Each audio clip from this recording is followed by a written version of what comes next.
Peoples party شہید ذوالفقار علی بھٹو کی 46ویں برسی کے موقع پر آج گھڑی خدا بخش میں پاور شو کرے گی۔ جلسے کی تیاری مکمل، جلسے کے لیے بڑا اسٹیج تیار، جلسہ گاہ کو پارٹی پرچموں اور بینر سے سجایا گیا، بڑی سکرینز اور واک تھرو گیٹس نصب کیے گئے، محکمہ صحت سمیت مختلف محکموں کے کیمپس بھی لگائے گئے۔ جلسے سے پیپلز پارٹی کے چیئرمین بلاول بھٹو زرداری سمیت پیپلز پارٹی کے مرکزی اور صوبائی قائدین خطاب کریں گے۔ گورنر خیبر پختونخوا فیصل کریم کنڈی، وزیر اعلیٰ سندھ مراد علی شاہ سمیت کئی رہنما گڑھی خدا بخش پہنچ گئے۔ ملک بھر سے کارکنوں کی آمد جاری۔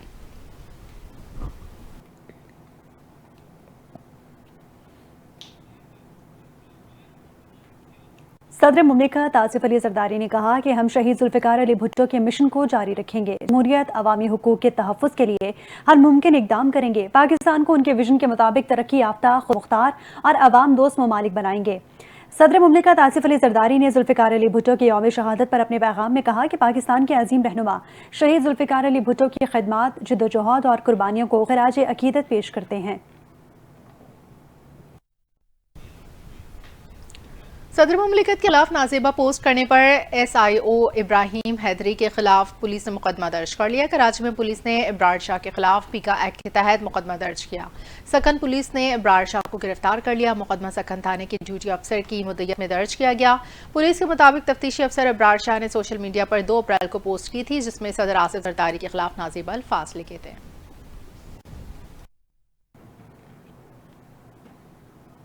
وزیر اعظم شہباز شریف نے رواں سال پرائیویٹ حج کوٹے میں کمی اور ہزاروں پاکستانیوں کے حج سے محروم رہنے پر سخت نوٹس لے لیا۔ وزیر اعظم نے فوری انکوائری کا حکم دیتے ہوئے 3 رکنی کمیٹی تشکیل دے دی۔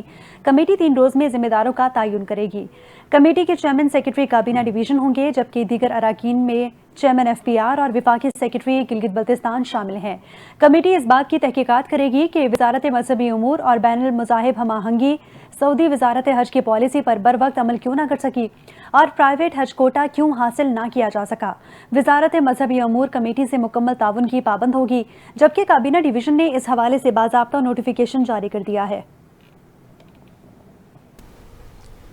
وفاقی وزیر مواصلات عبدالعلیم خان کا دورہ بیلاروس، وزیر ٹرانسپورٹ سے ملاقات، 2 طرفہ تعاون، زمینی رابطے، تجارت، مواصلات کے فروغ پر تبادلہ خیال۔ عبدالعلیم خان نے کہا پاکستان بیلاروس شاہراہوں کے ذریعے تجارت کو فروغ دے سکتے ہیں، جس سے وسط ایشیا اور یورپ تک رسائی ممکن ہوگی۔ انہوں نے بیلاروس کے اہم جغرافیائی حیثیت کو تجارتی لحاظ سے فائدہ مند قرار دیا اور پاکستان میں موٹر ویز کے شعبے میں بیرونی سرمایہ کاری کی خواہش کا اظہار کیا۔ بیلاروس کے وزیر ٹرانسپورٹ نے پاکستانی وزیر کے دورے کا خیر مقدم کرتے ہوئے مواصلات سمیت مختلف شعبوں میں تعاون بڑھانے کی خواہش کا اظہار کیا۔ پاکستانی وفد میں وفاقی سیکرٹریز اور ڈپٹی گورنر اسٹیٹ بینک بھی شامل ہیں۔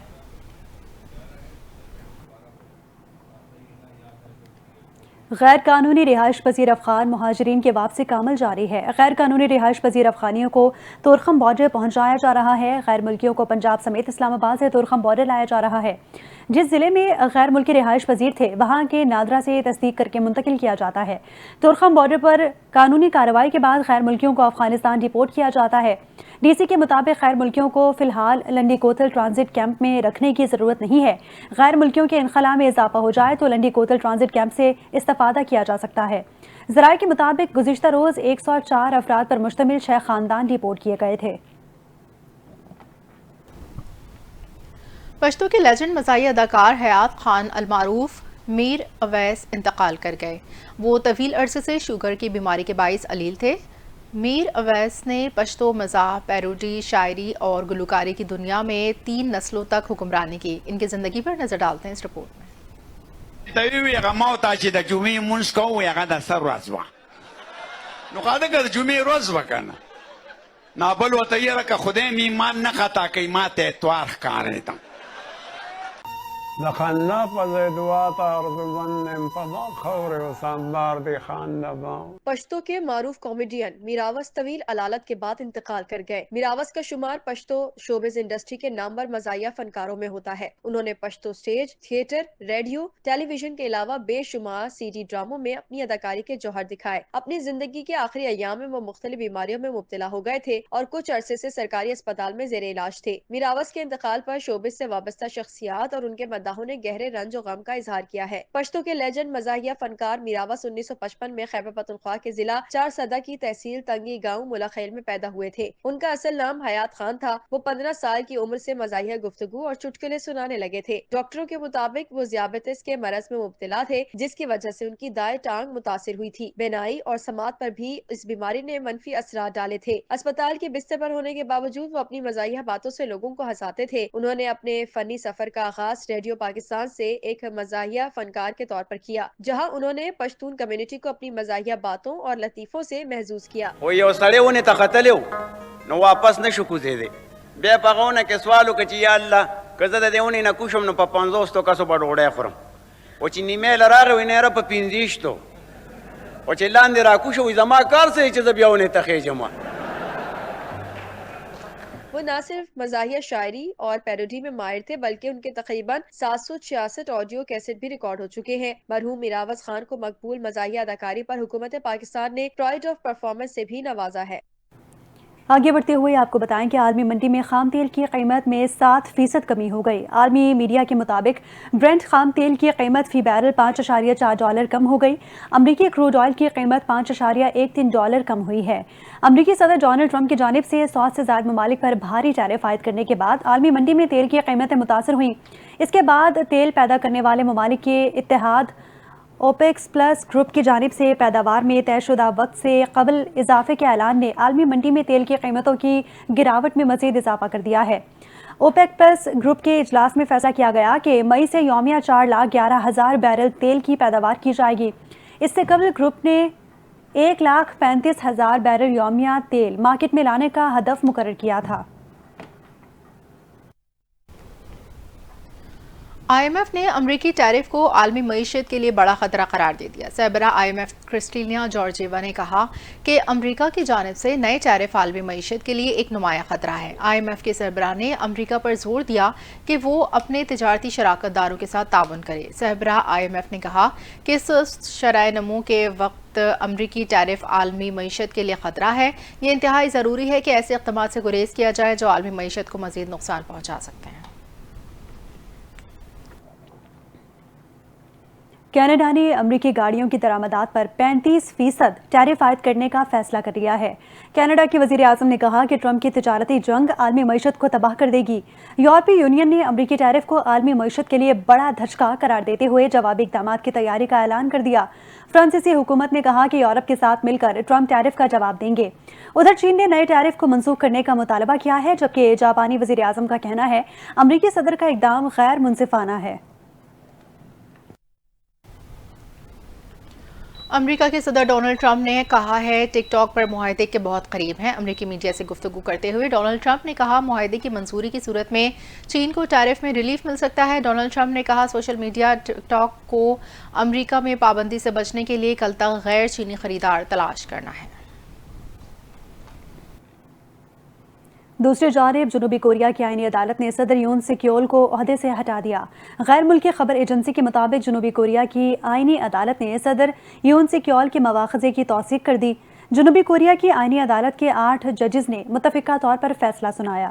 جنوبی کوریا کی آئینی عدالت کے مطابق مارشل لاء کے اعلان اور فوج کو پارلیمنٹ بھیجنے سے آئین کی خلاف ورزی ہوئی ہے۔ عدالت نے کہا کہ صدر کی غیر آئینی غیر قانونی کارروائیاں جمہوریت کے لیے خطرہ تھیں۔ انہوں نے فوج کو سیاسی مقاصد کے لیے استعمال کیا۔ میڈیا رپورٹس کے مطابق جنوبی کوریا میں 60 دن کے اندر نئے صدارتی انتخابات کرائے جائیں گے۔ ایک ہی ٹارگٹ ہے کہ پی ایس ایل جیتنا ہے۔ لاہور قلندرز کے بیٹر فخر زمان کہتے ہیں ہمارا بحیثیت ٹیم ٹارگٹ یہی ہے کہ اس بار پی ایس ایل جیتنا ہے۔ صحتیاب ہونے کے بعد پہلا دن اچھا اور ٹف رہا، عجیب سا لگ رہا تھا۔ 1.5 ماہ کے بعد میں نے بیٹنگ کی، مجھے ایسے لگ رہا تھا جیسے میں بغیر پیڈز کے بیٹنگ کر رہا ہوں۔ ابھی پی ایس ایل کے پہلے میچ میں وقت ہے۔ جب میں آخر میں بیٹنگ کر رہا تھا تو بیٹ پر گیند آ رہا تھا۔ مجھے امید ہے کہ اگلے 3-4 روز میں مکمل ردھم میں آ جاؤں گا۔ فخر زمان نے مزید کہا کہ ہم ہر میچ کو فائنل سمجھ کر کھیلتے ہیں، ہمارا فوکس ہر میچ پر ہوگا اور ہمیں ہر میچ میں اچھا کرنا ہے۔ کوشش ہوگی تمام کھلاڑی اچھا کھیلیں۔ پاکستان سپر لیگ کے 10ویں ایڈیشن کے دوران اسکولوں کے اوقات کار تبدیل کر دیے گئے۔ مخصوص علاقوں میں اسکول صبح 7 بجے سے 12 بجے تک کھلیں گے۔ محکمہ تعلیم پنجاب کی جانب سے جاری نوٹیفیکیشن کے مطابق نئے اوقات کار کا اطلاق قذافی اسٹیڈیم اور ملحقہ علاقوں میں قائم اسکولوں پر ہوگا۔ نئے اوقات کار کا اطلاق Gulberg, Model Town, Ichhra, Jail Road اور فیروز پور روڈ کے اسکولوں پر ہوگا۔ شادمان، کینال روڈ، اپر مال، ظہور الہی روڈ کے اسکولوں پر بھی شامل ہے۔ لاہور میں پی ایس ایل کے میچز 24 اپریل سے 18 مئی تک مختلف دنوں میں شیڈیولڈ ہیں۔ تمام P S L matches day night ہوں گے اور شام 7 بجے شروع ہوں گے۔ لاہور میں 11 اپریل سے شروع ہونے والی پاکستان سپر لیگ 10 کی تشہیری مہم کا آغاز کر دیا گیا۔ لاہور کے علاقے گلبرگ، مین بولیورڈ، لبرٹی مارکیٹ چوک کو پی ایس ایل کی ٹیموں کے ناموں سے سجایا گیا۔ اس کے علاوہ دیو ہیکل پی ایس ایل ایکس بھی شائقین کی توجہ کا مرکز بنا ہوا ہے۔ مین بولیورڈ پر رنگ برنگی روشنیوں سے ماحول جگمگا رہا ہے۔ شہریوں کی بڑی تعداد ان سجاوٹوں کے ساتھ تصویریں بناتی رہی۔ پاکستان سپر لیگ سیزن 10 کا آغاز 11 اپریل سے ہوگا۔ یہ ایونٹ 18 مئی تک کراچی، لاہور، ملتان اور راولپنڈی میں منعقد ہوگا۔ اسی کے ساتھ ہی نیوز بلیٹن سے فی الوقت اتنا ہی۔ مزید خبروں اور اپڈیٹس کے لیے دیکھتے رہیے NTN